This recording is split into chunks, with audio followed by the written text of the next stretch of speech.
제가 오해받는 건 하등 상관이 없어요. 근데 그로 인해서 복음 증거하는데 방해가 되니까 이게 성가셔 죽겠다는 거예요. 그러니까 이해하고 들으십시오. 목사님 뭐 그런 탓을 자꾸 합니까? 지금 그럴 상황이 아니요. 그렇게 할 상황이 아니어서 그런 거니까. 전에는 내 걸 가져다가 광고를 했는데 이제는 정반대의 공격이 있어요. 아주 뭐 별 공격들이 다 많은데 이번에는 내가 누구의 설교를 가져다가 써먹었다고 그렇게 지금 공격하는 사람이 나타났어요. 제 이름을 쳐서 이제 또 뭐가 올라오는가 봤어요. 광고를 또 올리는 것 같은 그건 싹 없어졌어. 근데 엉뚱하게 내 이름을 이렇게 한 번씩 내가 쳐보거든요. 우리 교회 것만 보는 게 아니고 내 이름으로 뭐 일이 일어나니까. 그랬더니 내 얼굴이 딱 나왔는데 밑에다가 설교 도용이라고 빨갛게 글이 딱 써 있어. 이건 또 뭐지? 그리고 들어가 봤더니만은 어떤 블로그로 연결이 됐는데 블로그를 누가 어떤 젊은 여인이 이렇게 그걸 하고 있더만요. 그게 뭐냐 주와 함께 인터넷 교회야. 저기 보이죠? 내 얼굴에다가 설교 도용 그렇게 써 있죠. 됐어요. 뭐 좋은 것도 아닌데 나는 경고를 받은 적이 없어요. 월요일 날 처음 들어가 봤어. 근데 이제 그런 일이 있노라고 하면서 뭐 이렇게 이야기하는 거예요. 불쌍하지요. 불쌍하긴 한데 근데 이제 문제는 저거를 그대로 고지고대로 믿는 사람들이 나타나기 시작했다는 거예요. 그게 성가신 일이지.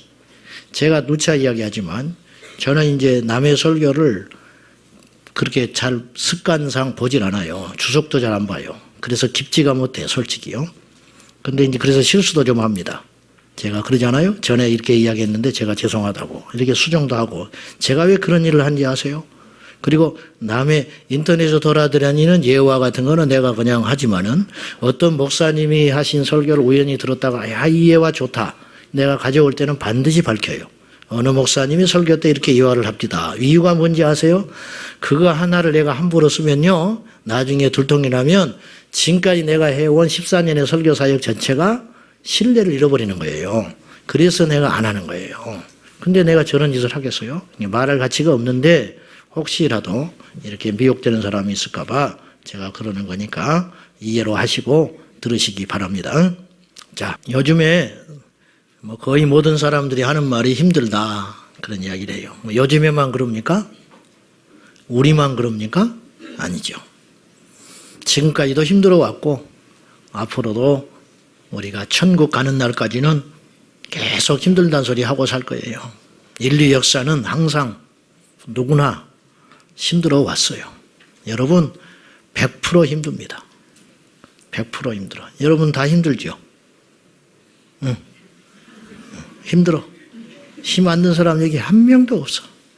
부자도 힘들고 가난해도 힘들고 건강해도 힘들고 또 병들어도 힘들어. 그냥 우리가 안 힘들려고 애쓰는 거예요.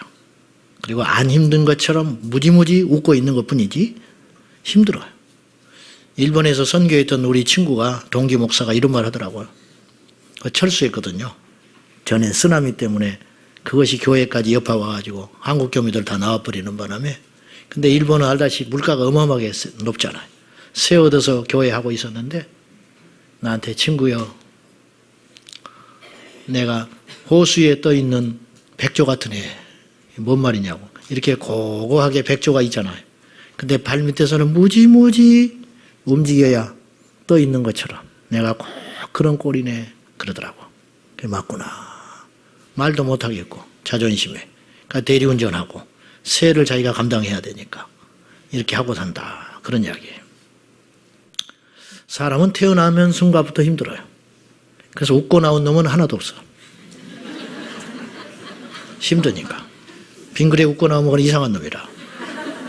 전부 두 손 확 쥐고 얼마나 힘들었던지 또 얼마나 힘든 세상에 나온 걸 자기가 예견이나 하듯이 주먹을 확 쥐고 투사로 나온다고. 주먹 쥐고 나와가 이거 피고 나온 놈도 하나도 없잖아. 꽉 쥐고 나와가지고 울면서 너무너무 고통스러웠고 나오면서 힘들었고 또 나온 세상을 앞으로 이 풍진 세상을 살아가야 하니까 힘들어가지고 그러니 이 힘든 세상에서 살다가 마지막에 예수님도 모르고 지옥 간다면 너무너무 이 비극적인 일 아닙니까? 그렇잖아요. 태어나면서부터 힘들어. 어린이집 가. 어린이집 가가지고 엄마 아빠도 잊어버리고 엄마하고 있는 시간보다 유무하고 있는 시간이 더 많아. 그리고 조금 철이 들면 이제 유치원 들어가. 유치원 들어가면서부터 이제 뺑뺑이를 돌리기 시작하는데 피아노에 관심도 없는 놈한테 피아노를 치게 하고 태권도로부터 시작해서 온갖 걸 다 뺑뺑이 돌려가지고 이제 집에 들어오면 처져 들어오면 또 밤늦게까지 앉혀놓고 숙제하고 초등학교부터 초등학교 이제 고학년쯤 되면 이제 고등학교를 목표로 벌써 특수고 뭐 특목고 이렇게 해가면서 그래가지고는 대학 가기까지 대학에 들어가면 또 뭐해 취업 준비하느라고 무슨 과는 관심도 없어. 일단 대학 간판 따고 보고 들어가서 수학과를 전공한 사람이나 뭐 자연계를 전공한 사람이나 뭐든지 간에 전부 공무원 시험에 매달려가지고는 이제 그러고 있는 거예요. 그래가지고 학과 학부의 공부는 이제 F만 안 맞으면 되는 것이고 이렇게 해가지고 겨우 취업에 들어가요. 치열하게 뚫고 취업에 들어가면 뭐예요? 거기서 이제 또 승진해야 되고, 그러니 이게 보통 일이 아니라. 그래가지고 하루하루 피곤해 지쳐가지고, 하루하루 피곤해 지쳐 사는 인생이라. 그런 말이죠. 끝없는 고생의 연속이에요. 시편 90편 10절은 모세가 그래서 우리 인생을 이렇게 정의를 내려놨어요. 봅시다. 시작. 우리의 연수가 70이요 강건하면 80이라도 그 연수의 자랑은 수고와 슬픔뿐이요 신속히 가니 우리가 날아가나이다. 모세 일생을 더듬어 보면은 이 시편 90편은 독특하게도 모세가 썼거든요. 모세가 썼는데 모세 일생을 더듬어 보면은 태어날 때부터 죽을 고비 넘겨가지고 갈대상자에 버려졌다가 궁궐에서 40년 살다가 그것도 제대로 살았겠어요? 정통이 아닌데 거기서 죽을 고비는 없었을까? 나는 꼭 그렇게 좋게만 보질 않아요.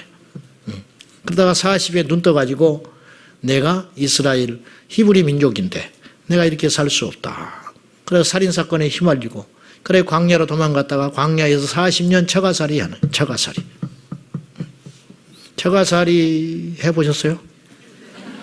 난 안 해봤는데 우리 목사님 한 분하고 무슨 우연히 무슨 말 하다가 자기가 처가살이 1년 했대. 1년 했는데 처가살이 1년 하고 나니까 쌍꺼풀이 생겼대. 그래서 내가 물어봤어. 장모가 쌍꺼풀 수술시켜줬냐? 그게 아니고 이것저것 너무 일하느라고 힘들어가지고 쌍꺼풀이 없었는데 생겨버리더라. 쌍꺼풀을 갖기를 원하는 분들은 처가살이 합니다. 성형할 필요 없어요. 처가살이 1년 하면 쌍꺼풀 생겨버린대. 근데 모세는 그 처가살이를 40년 했대. 그러니까 쌍꺼풀이 40개가 생겼을 거예요. 쌍꺼풀이 40개. 또 시집살이는 또 반대로 안 힘들겠어요? 처가살이가 힘들다면은. 그렇죠? 이제 그런 인생이에요. 그리고 나이 80에 하나님의 부름을 받아. 부럽지요? 응? 대답 잘해야 돼. 나이 80에 하나님 부름을 받았어. 부럽지요? 안 부러워? 눈치챘네. 부름 받아가지고 나이 80에 광야를 또 살아. 광야 40년. 그러면 처가살이 광야 40년보다 하나님의 부름 받은 그 나머지 80에서 120살의 40년 광야 생활은 내가 볼 때는 더 힘든 시간이었어. 단지 차이가 있다면은 그 나이 80에서 시작된 광야 40년 세월은 두려운 영광의 길이었어요. 고통스러운 영광의 길. 고통스러운 영광의 길. 그러니까 예수님을 믿고 십자가를 만난다는 것은 고통스러운 영광의 길을 가는 거예요. 그러니까 예수 믿어도 고통스러운 거예요. 예수 믿어도 고통스러워. 예수 믿는데 뭐 고통이 없다. 이건 이런 일은 흔치 않아요. 거의 고통스러워. 문제는 차이가 있다면은 예수 안에서 당하는 고통은 가치가 있다 이거죠. 여러분 앞으로 여러분 힘들고 어려운 거 그대로 갈 수도 있어요. 그거 하나도 안 해결해 주실 수도 있어요. 아시겠어요? 중요한 건 이거예요. 그렇다 할지라도 우리가 예수 안에 사는 것이 중요하다는. 이게 복음의 능력이에요. 근데 사람들은 이렇게 이걸 착각하는 것 같아요. 착각해. 지방에 목회하던 목사님이 일찍 은퇴를 하셨어요. 교회가 그래도 잘 개척하셔서 힘드셔서 고생하시고 목회를 잘 하셔서 지방에서 소위 말하는 이제 제법 큰 교회가 됐는데 이제는 고생 끝에 이제 잘 이제 조금 누릴만 하신데 60이 조금 넘으셔서 그냥 은퇴를 폭탄 선언해버리고 해버리셨어. 주변 사람들이 다 말리고 문제가 있어서 그런 것도 아니고 교인들이 무슨 싫어해서 그런 것도 아니고 교인들이 울고불고 사정을 하는데도 은퇴하셨어. 은퇴하면서 주변의 동료들이 너무너무 궁금하다래. 뭐 때문에 그랬냐? 그랬더니 이분이 이렇게 이야기를 했어요. 성도들을 볼 때 옛날 같지 않더라는 거예요. 자기 마음이. 옛날에는 자기 생명을 다해서 사랑하는 마음이 생겼대요. 근데 언제부턴가 그것이 사라져버리더라는 거예요. 기도를 아무리 해도 안 생기더래. 어느 날 형식적으로 신방하고 있는 자기를 봤대. 어느 날 형식적으로 기도해주고 있는 자기를 봤대. 그래서 여기까지구나.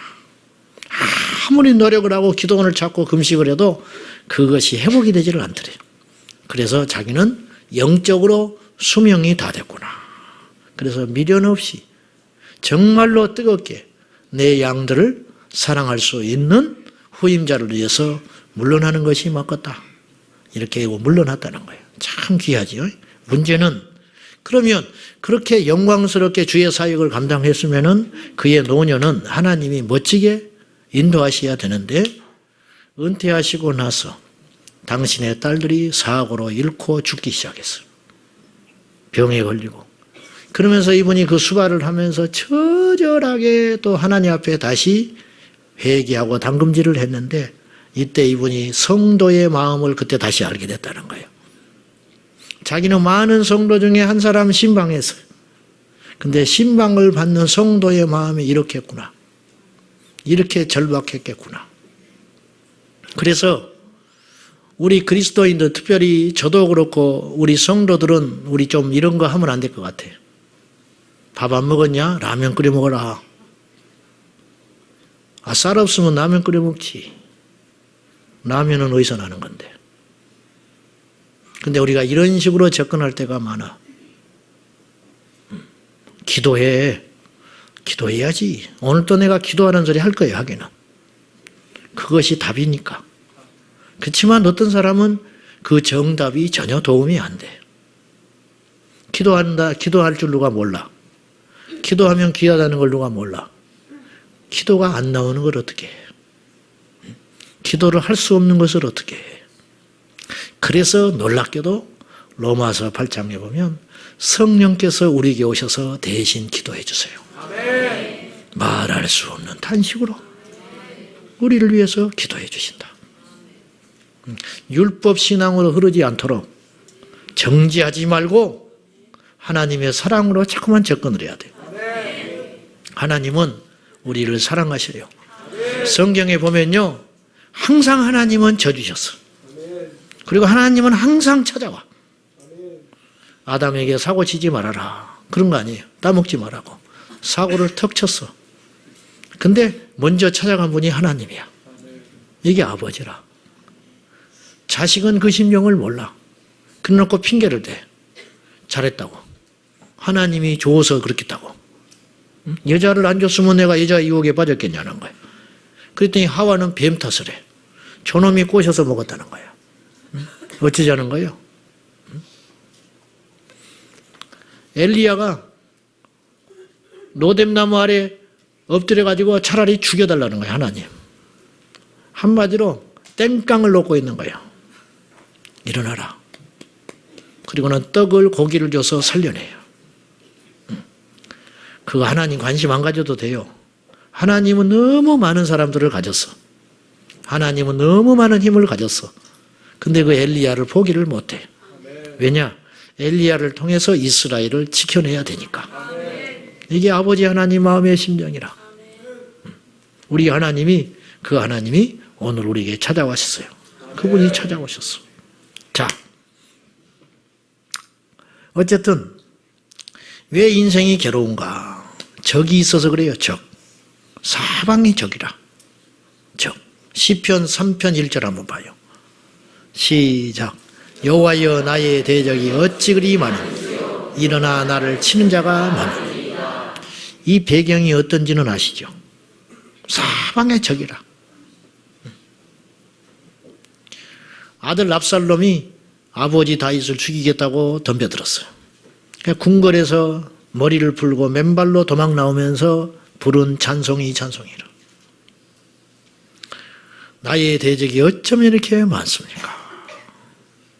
남이 나를 죽이려고 하는 건 얼마든지 감당하고 이해할 수 있다 이거예요. 나중에는 하나도 안 되니까 자식이 자기를 죽이겠다고 덤벼들었어. 나의 대적이 어찌 그리 많은지요. 기가 막히다 이거예요. 나는 왜 이렇게 피곤하냐는 거예요. 나는 왜 이렇게 힘드냐는 거예요. 모세 힘들었어요. 힘들었습니다. 다윗 힘들었어요. 사무엘 힘들었어. 베드로 힘들었어. 바울 힘들었어. 하나같이 하나님이 사랑하는 사람은 힘들었어. 여러분, 이 힘듦이 우리에게 축복입니다. 아셨어요? 세상에 속해서 편안하게 그냥 유유자적하면서 살겠습니까? 나는 그렇게 살고 싶지는 않아. 이 양 사는 거 몇십 년밖에 못 사는데, 그것도 장담 못 하는데 하나님의 손에 붙들려서 영광스러운 가시밭길을 가고 싶어요. 정말이요. 근데 하나님께서 우리에게 감당할 수 있는 힘을 주신다는 거예요. 다윗을 부를 때는 다윗의 일생일대를 하나님이 다 알고 계시고 스케줄을 만들어 놓으신 거예요. 그런데 내 종 다윗은 능히 감당할 수 있다. 그래서 다윗을 부르신 거예요. 얼마나 영광스러운 부르심입니까? 그리고 그는 저 천국에서 큰 자로 영생농복락을 누리면서 이제 장차 재림하실 때 우리 주님께서 그를 데리고 오실 텐데, 그가 가진 영광과 그가 가진 그 엄청난 축복은 우리가 쳐다볼 수 없을 정도일 것이라는 거예요. 우리도 그 길을 가자는 거예요. 아멘입니까? 그러니까 비단길을 가지 마셔. 근데 교회를 다니면서 자꾸 비단길을 가려고 그래. 되도록이면 힘들지 않고 고통스럽지 않지만 그냥 각광받을 수 있는 자리, 그 자리는 없다니까. 그런 일은 없어요. 그런 일은 세상에만 있는 거예요. 주님 안에는 없어요. 주님 안에는. 자, 인생이 괴로운 것은 적이 있기 때문에 괴로운 것인데, 우리에게 적이 두 대상이 있어요. 우리 안에도 있고 밖에도 있어요. 우리 안에 있는 적을 죄라고 그러는 거예요. 이 육의 죄성은요, 조그만 틈을 주면 세상의 죄와 결탁을 해가지고 끌고 들어와. 자꾸 불법한 존재들을 데리고 들어와, 내 안에. 그리고 나를 넘어뜨려. 나를 타락시켜. 나를 더럽게 만들어. 나를 하나님과 멀어지게 만들어. 이게 내 안에 있는 적이라. 그리고 밖에 있는 적이 있는데, 오늘 성경에 말한 바 너희의 대적 마귀. 호시탐탐 우리 영혼을 노리고 있는 적이 있다. 근데 우리의 적이 죄와 마귀인데, 그게 죄와 마귀임을 아는 길은 예수님 앞에 오는 것밖에 아는 길이 없는 거예요. 우리가 예수님을 알고 예수님의 복음을 들었다는 게 얼마나 엄청난 축복인가 하면은, 예수님을 알고 예수님의 말씀이 우리 안에 기준으로 삼고 있기 때문에 내가 공격받는 것도 알고 내가 죄인인 것도 알고 이 세상에 보는 눈도 다른 눈이 열리게 되는 거예요. 이건 어마어마한 축복이라는 거예요. 세상은 아예 몰라요. 깡통이라. 철학을 해도 몰라. 그들은 우리를 알지 못해. 우리는 그들만큼 노력하지 않았어요. 우리는 세상 그 사람들만큼 방황하고 그것을 얻기 위해서 그렇게 노력하지 않았음에도 불구하고 어느 날 교회에 와서 복음을 듣고 깨닫게 되었어요. 내가 죄인인 것을 알게 됐어. 이 세상이 어떻게 간다는 걸 알게 됐어요. 장차 마지막이 어떻게 된다는 걸 우리는 알게 된 사람들이라. 이게 거저 얻은 은혜라는 거예요. 말씀을 통하여 하나님 우리에게 주신 계시다 이거예요. 그러니 얼마나 큰 축복입니까? 예수님을 모르면 우리가 귀신의 세계를 어떻게 인정합니까? 예수님을 모르면 우리가 마귀의 권세를 어떻게 알아요? 예수님을 모르면 우리 인생에 시각각 다가오는 위기와 고통과 시련을 과연 어떻게 해석해낼 수가 있겠어요? 못하는 거예요. 못하는 거예요. 예수님이 답입니다. 아멘. 오직 예수님만이 우리 인생의 답이라. 아멘. 예수만이. 도둑놈이 집에 들어왔어. 밖에서 내가 들어오니까 도둑놈이 놀래가지고 마루 밑에 숨었네. 세상 사람들은 도둑이 온 줄을 몰라. 그러나 우리는 하나님의 말씀에 안경을 꼈기 때문에 알아요. 아하, 도둑놈이 집 안에 들어왔구나. 그러면 그 도둑놈이 견디겠냐 이거예요. 응? 병이 걸렸는데 병이 문제가 아니고 아무리 무서운 병이라 할지라도 치료약이 있으면 문제가 안 되는 거예요. 병이 걸렸는데 답이 없다. 이게 세상 사람들이 처한 지금 실존이라는 거예요. 우리도 똑같이 병 걸린다니까요. 우리도 똑같이 고통을 받아요. 그렇지만 우리는 그 고통을 해석할 수 있는 능력이 있다는 거예요. 이게 보통 일이 아니라는 거예요. 제가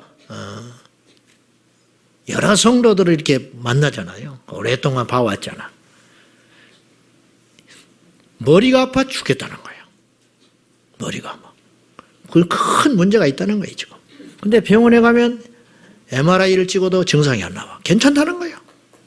초기에는 이런 일이 많았어요. 근데 뭐 때문에 그랬느냐? 이석증 때문에 그랬어.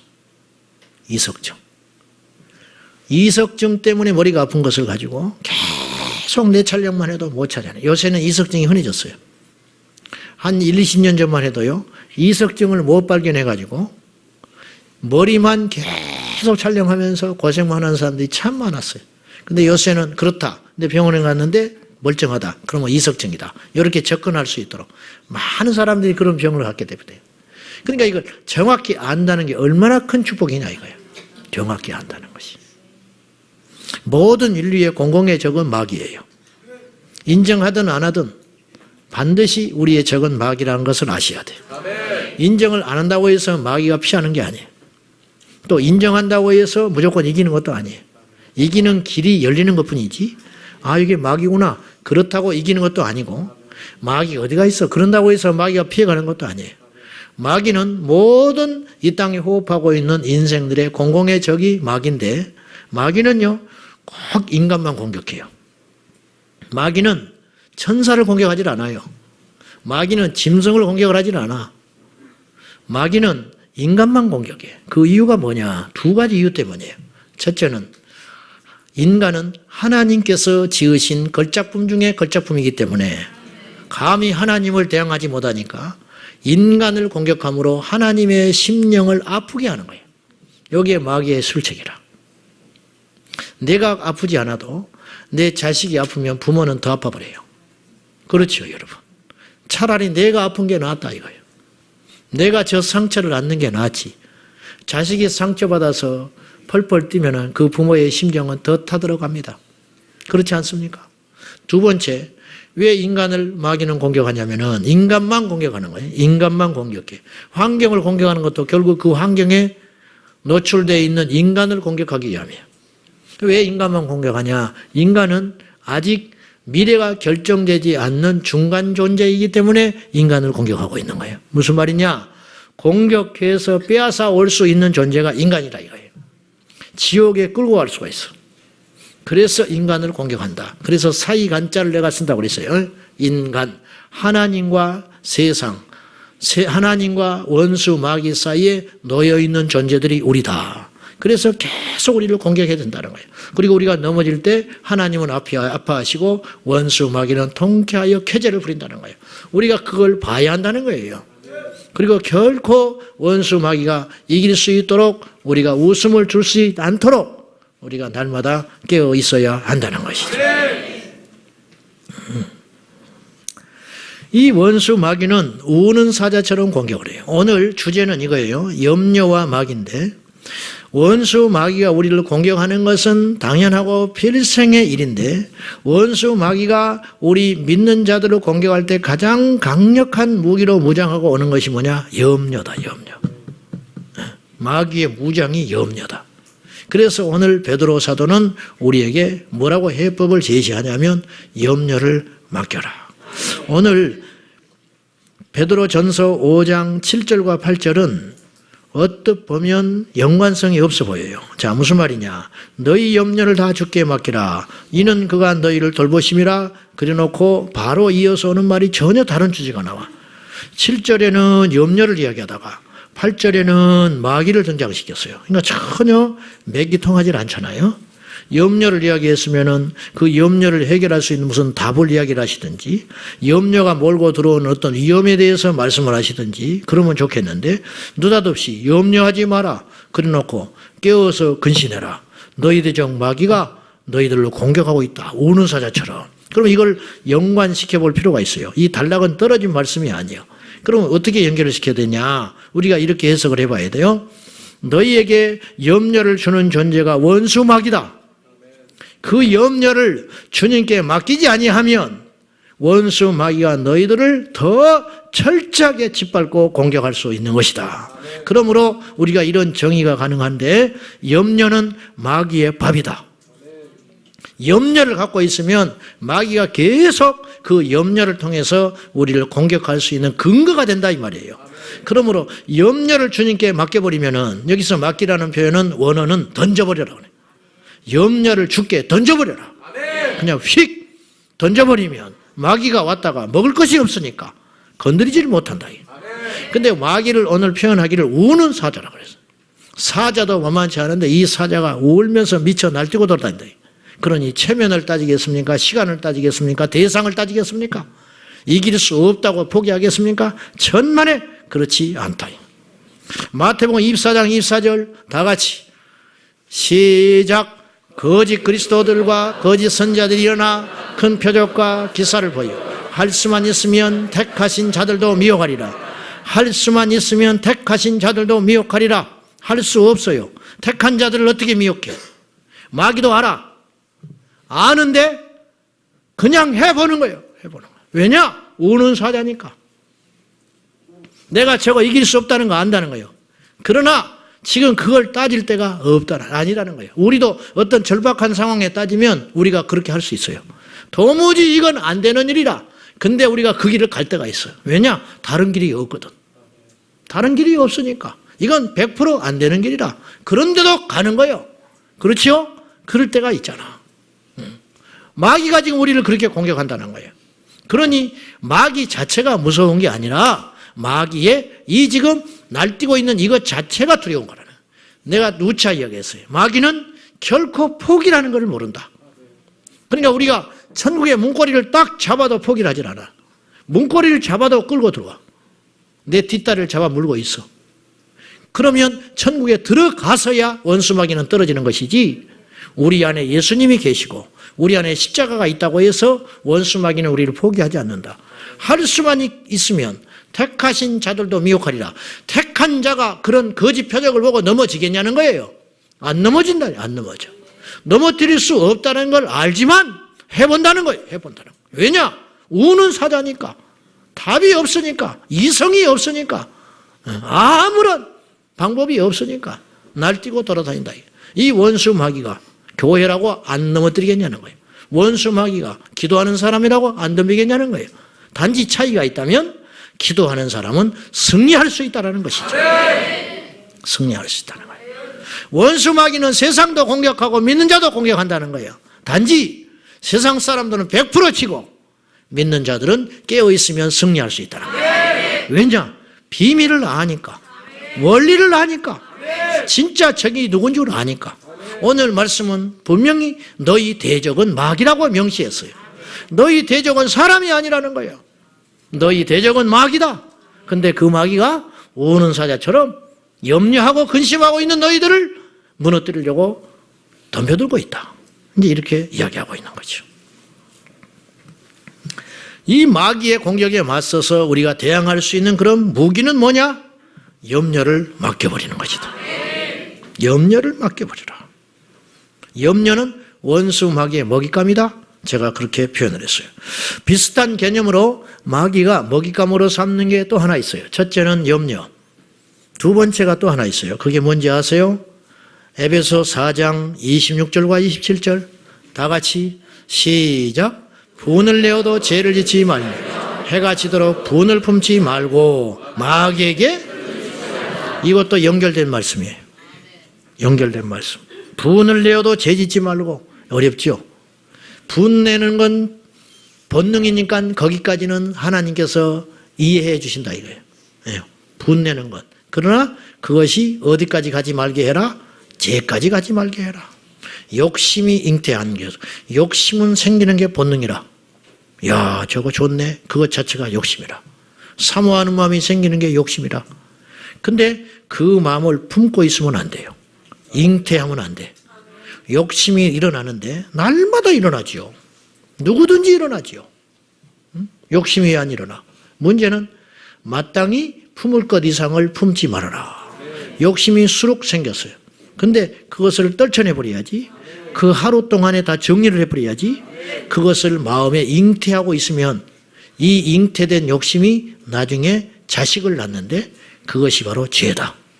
그리고 그 죄를 계속 허용하면 마지막에 결론은 어디에 도달하는가? 사망에 이르게 되느니라. 이게 야고보서의 말씀 아닙니까? 그러니까 분을 냈지만 죄는 짓지 말라는 거예요.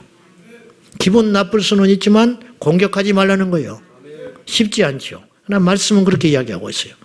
분을 내어도 죄를 짓지 말고, 그 다음에 해가 지도록 품을 품지 말고 마귀에게 틈을 주지 마라. 이 말은 거꾸로 너희가 해가 지도록 마음에 분노한 상태로 오늘 하루를 마감하면 마귀가 그 틈을 타고 돌아오는 거야. 이렇게 이야기하는 거예요. 염려, 마귀의 먹잇감, 분노, 마귀의 틈새. 그러니까 들어오게 된다는 거죠. 이걸 막으라. 이렇게 말씀하고 있습니다. 염려와 분노는 사촌지간이에요. 염려되니 화가 나고 화를 낸 다음에는 또 염려가 밀려오는 거죠. 누가 염려하고 싶어서 하냐고 또 따질 수 있어요. 그죠? 누가 염려하고 싶어서 염려해? 그렇잖아요? 염려하고 싶어서 염려하는 사람은 아무도 없어요. 또 염려를 물리치고 싶다고 물리치십니까? 안 되는 거죠. 안 돼. 염려를 격퇴하는 법이 있습니다. 아무것도 염려하지 말고 다만 모든 일에 기도와 간구 너희 구할 것을 감사함으로 하나님께 하리라. 그리하면 모든 지각에 뛰어난 하나님의 평강이 그리스도 예수 안에서 너희 마음과 생각을 지키시리라. 이 말씀을 이렇게 해석해 봅시다.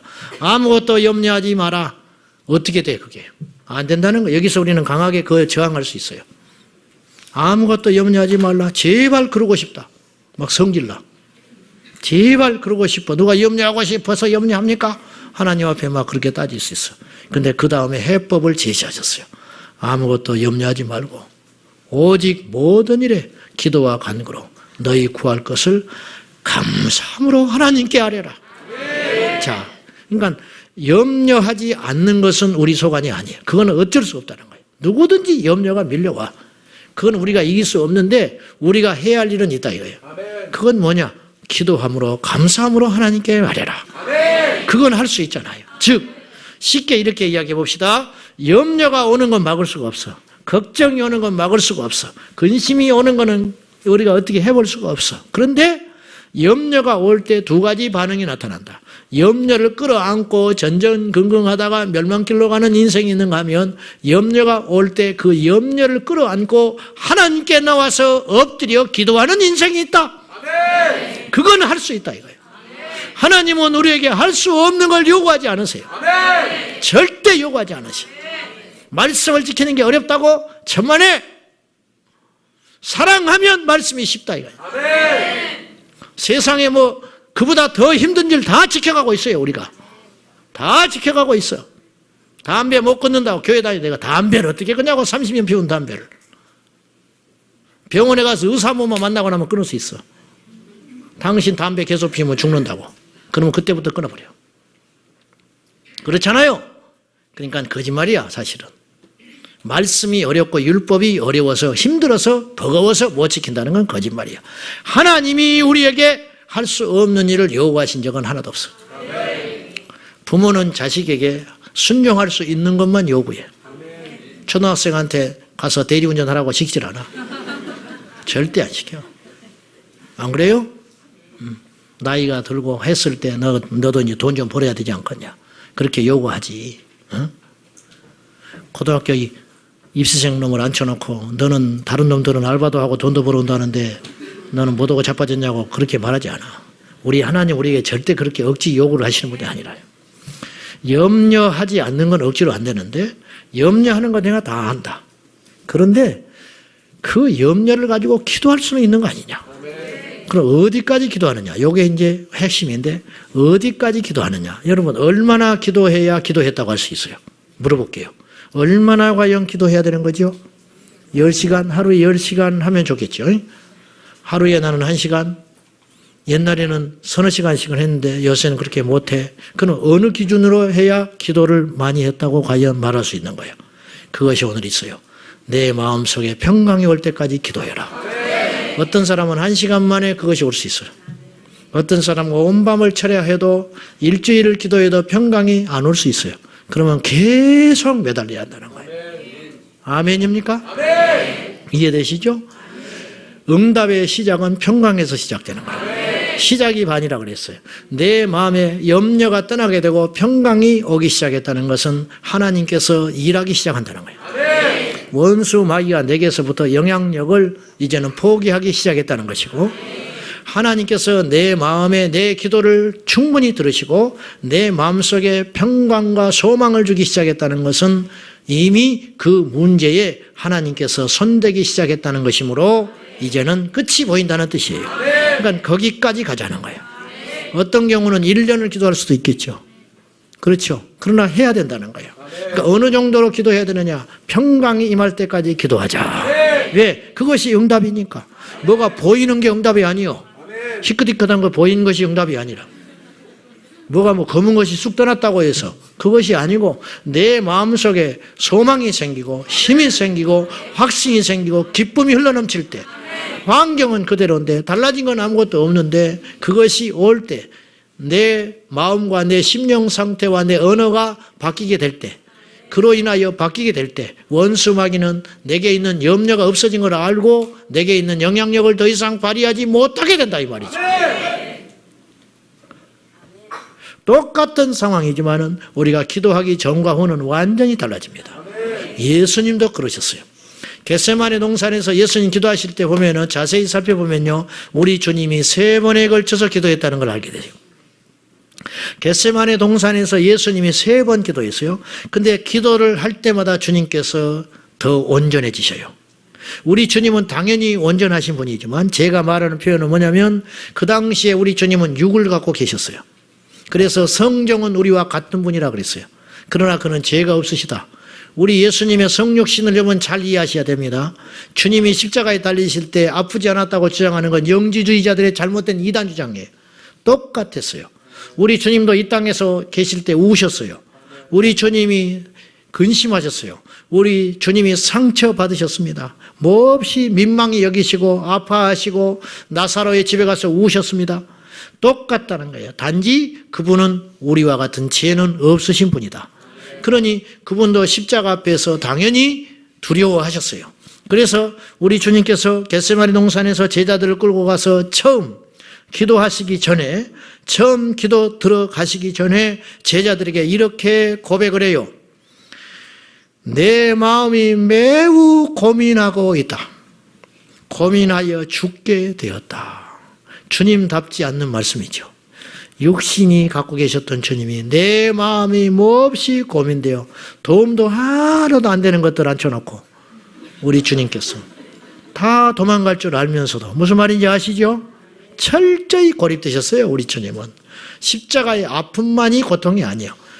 어떤 신학자는 말하기를 우리 주님께서 십자가에서 홀로 그것을 담당했다는 그 외로움이 더 아프셨을 거라고 표현을 해요. 그 말도 어느 정도 일리가 있어요. 철저히 우리 주님은 고립되셨어요. 이적을 행하실 때는 그렇게 많은 사람이 있었지만 십자가 앞에서는 철저히 혼자이셨어요. 내 마음이 몹시 고민하여 죽게 되었다. 그리고는 기도를 들어가셔요. 기도하러 가셨는데 주님은 기도하실 때 제자들은 기도를 못하고 있었어요. 왜냐? 몹시 피곤했어요.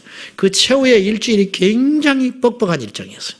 제자들이 피곤하고 졸고 있는 것도 이해해요. 산기도 가서 엎드려서 기도를 못하고 있는 그 제자들도 우리도 마찬가지였을 것이다. 처음 기도하고 오셔서 주님께서 이렇게 이야기하셔요. 가볍게 책망하십니다. 나와 함께 1시간도 깨어서 기도할 수 없더냐, 이렇게 이야기를 하시죠. 세 번째 마지막 기도를 하고 오셔서는 이렇게 말하세요. 이제는 자고 쉬거라. 이게 뭐냐? 여유가 생기셨어요. 이제 자라. 그전에는 자고 있는 제자들을 향하여 아파하셨는데, 섭섭하셨는데, 주님이 세 번 완전한 기도를 하고 내려오셔서는 자고 있는 제자들이 이해가 된다. 이게 뭐냐? 평강이 임하셨다. 평강이 임하셨다. 제가 감히 주님의 기도를 이렇게 표현하는 것이 몹시 제가 죄송스러워요. 그래서 내가 망설였어요. 이것을 이야기를 할까 말까. 근데 그 원리가 그렇더라는 거예요. 그러면 우리는 말할 것도 없는 거예요. 거꾸로 주님이 그러셨다면 육체 덩어리인 우리도 마찬가지라 이거예요. 우리가 기도하기 전과 후는 다릅니다. 환경은 같지만 우리가 달라지는 거예요. 이것이 승리의 열쇠가 된다 이 말이죠. 다시 한번 어디까지 기도할 거냐? 평강이 임할 때까지. 어떤 사람은 1시간일 수 있어요. 어떤 사람은 화살기도일 수 있어요. 어떤 사람은 일주일일 수도 있어요. 어떤 사람은 기도원에 가서 금식을 해야 할지도 몰라요. 그러므로 이것들 우리가 따라서 언제까지 기도할 것이냐? 얕은 기도하지 말고 강력하고도 깊은 기도, 풍성한 기도, 끈질긴 기도, 생명 있는 기도, 강한 기도로 평강이 올 때까지. 할렐루야. 내 안에 염려가 없어지고 절대 우리 마음은 한 분만 들어와서 차지할 수 있어요. 절대로 우리의 마음은 두 마음이 같지를 못해. 염려가 들어오면 평강은 떠나게 되는 것이고 평강이 들어오면 염려는 발자취를 갖추게 된다는 거예요. 그러므로 우리 안에 평강이 유지되도록 날마다 깨어 기도해야 할 것입니다. 오늘 베드로 사도를 통해서 우리에게 위로하시는 건 뭐냐면요, 제가 이 말씀을 듣고 많이 위로를 받는 거예요. 그건 뭐냐? 9절 후반절에 보면 세상에 있는 너의 형제들도 동일한 고난을 당하고 있다. 우리만 이렇게 지금 고통스러운 게 아니에요. 우리만 이렇게 힘든 게 아니에요. 세상에 있는 너희와 똑같이 하나님을 믿는 너희 형제 자매도 고통받고 있어. 지금 베드로 사도가 이 편지를 서신서를 쓸 때 초대교회 대대적인 핍박이 일어나고 있을 때 우리만 나만 겪는 고통이라고 말하지 마라. 믿는 자들이 다 이렇게 고통받고 있다. 얼마나 위로가 됩니까? 얼마나 힘이 됩니까? 우리만 겪는 고난이라면 하나님을 이해할 수 없지요. 뭔가 좀 크게 잘못된 거지요. 그렇지만 우리만 겪는 고통이 아니다. 다 그렇다. 단지 우리에게는 주님이 계시다. 이 믿음으로 굳게 서셔야 됩니다. 그러므로 물음표 인생이 되면 안 돼요. 아멘입니까? 물음표 인생이 되지 말고 느낌표 인생이 되라. 깨달았다. 아하, 이렇구나. 맞아. 내가 확신을 가졌다. 근데 계속 물음표 인생이 있어. 왜 이러냐 이거 하나님이. 나는 왜 이러냐는 거예요. 내 인생은 왜 이러냐는 거예요. 불안하지요. 염려가 쌓이고 쌓이는 것이죠. 그렇게 인생 살지 말고 아하, 하나님이 내게 이렇게 뜻이 있어서 더 큰 것을 주시려고 내가 이렇게 못됐으니까 하나님이 나를 깨뜨리시는구나. 느낌표 깨달았잖아. 아하, 그렇구나. 맞아. 이 겁이 넘으면 또 고난이 온다 할지라도 하나님이 감당할 수 있으니까 주셨겠지. 언젠가는 끝나겠지. 우리가 보통 민족입니까? 35년 일제도 넘었어요. 6.25 동란도 겪었어. IMF도 겪었어. 또 IMF가 또 온다고 그래요. 또 오라고 그래. 이기면 돼. 뭐 어떡하고 온다는 걸 어떻게 막아. 뭐 온다면 또 그때 가서 또 이겨보자고. 왜? 한 번 이겼으니까. 한 번 이겼으니까. 고통스럽지요. 고통스럽지만 또 이겨보는 거야. 아멘. 우리가 예수 안에 있어도 절대로 비단길은 열리지 않을 수 있다는 거. 그렇지만 상관없다. 비단길이면 어떻고 가시밭길이면 어떠냐. 이왕이면 비단길이면 좋겠지. 그러나 하나님은 공평하신 하나님이라 비단길을 걸어가면 마지막 주님 앞에 갔을 때 빈손이어요. 가시밭길 십자가에 걸어가면 주님 앞에 갔을 때 얻을 것이 많아. 제가 아주 흔한 이야기 하나 할게요. 어떤 여집사님이 너무너무 인생이 고달프고 힘들었다는 거예요. 하나님께 날마다 감사의 기도를 드리지 못하고 원망의 기도를 드리기 시작했어요. 응답도 없어. 기도하다가 졸다가 어느 날 그 성전에 엎드려서 잠을 자고 있었는데 꿈속에서도 자기가 고통을 받고 있더래. 꿈속에서도 무거운 십자가의 짐을 지고 고달퍼서 질질질질 끌고 가더래. 근데 주님을 만났대. 따졌다네. 내 짐이 이렇게 무겁고 버거운데 왜 나만 이렇게 무겁냐고. 옆에 사람 보니까 가벼운데 나만 이렇게 무겁냐고. 이 십자가의 짐을 좀 가볍게 해달라고 그러더래. 정말 그렇게 해주구나 그러더래. 그때 해달라고 그랬대. 그때 십자가를 잘라주시더래. 십자가를 세 또막을 잘라버리더래. 그 십자가가 가벼워졌어요. 그리고 그 가벼운 십자가를 지고 조금 여유를 가지고 갔더니 가나안 땅이 보이는데 요단강이 있더라네. 요단강을 건너려고 그러는데 십자가를 딱 댔더니 안다. 다리가 안 만들어져. 다른 사람들은 턱턱턱 걸치고 다 들어가는데 자기는 십자가를 잘라버려가지고 가나안 땅에 들어가지를 못했다는 거예요. 이런 이야기는 한 3, 40년 된 이야기입니다.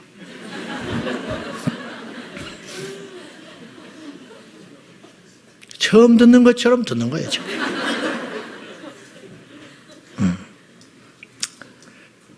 사도행전 5장 40절과 41절 읽고 마칩시다. 자, 참 놀라운 말씀이 있어요. 시작.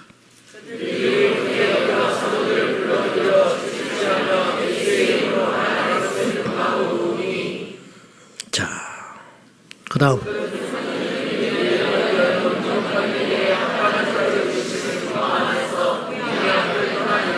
아멘.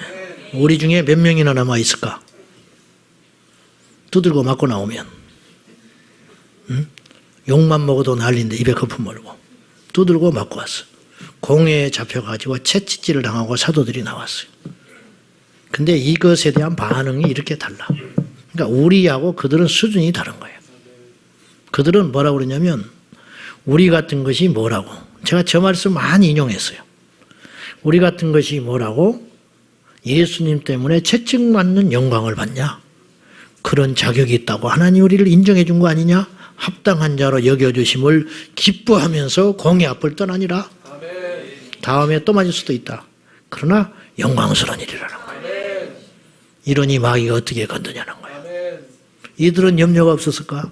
이들은 뭘 먹고 살았을까? 이들은 가족이 없었을까?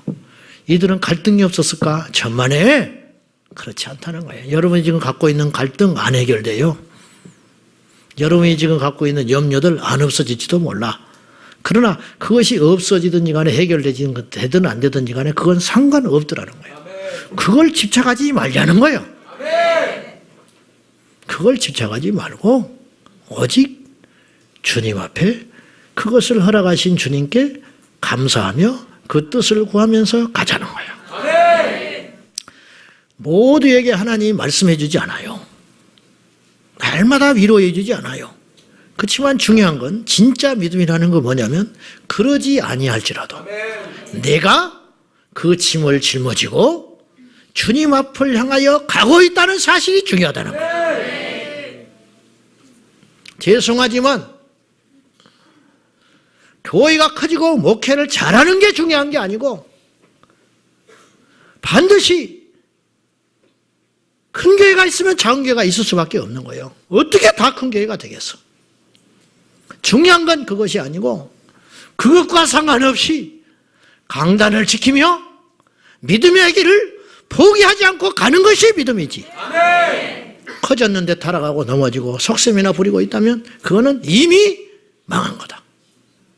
여러분에게 지금 놓여있는 문제와 무거운 짐과 염려들이 해결되지 않는다 할지라도 그것과 상관없이 나는 이 길을 간다. 아멘. 그 길을 가고 있다.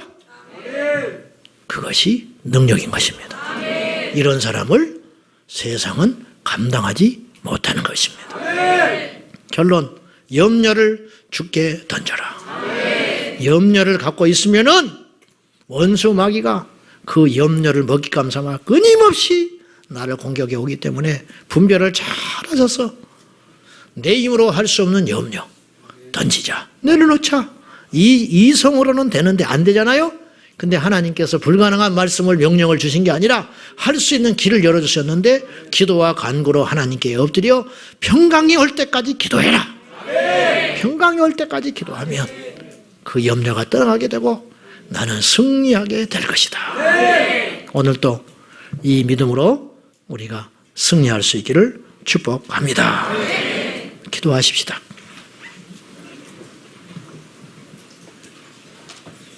말씀 붙들고 이 시간 기도할 적에 하나님, 제 마음이 지금 몹시 불안합니다. 제 마음이 염려가 가득 차 있습니다. 우리 그런 분들 한번 일어나 보십시오. 주여, 내 안에 근심이 있나이다. 불안하나이다. 염려가 있나이다. 걱정이 있습니다.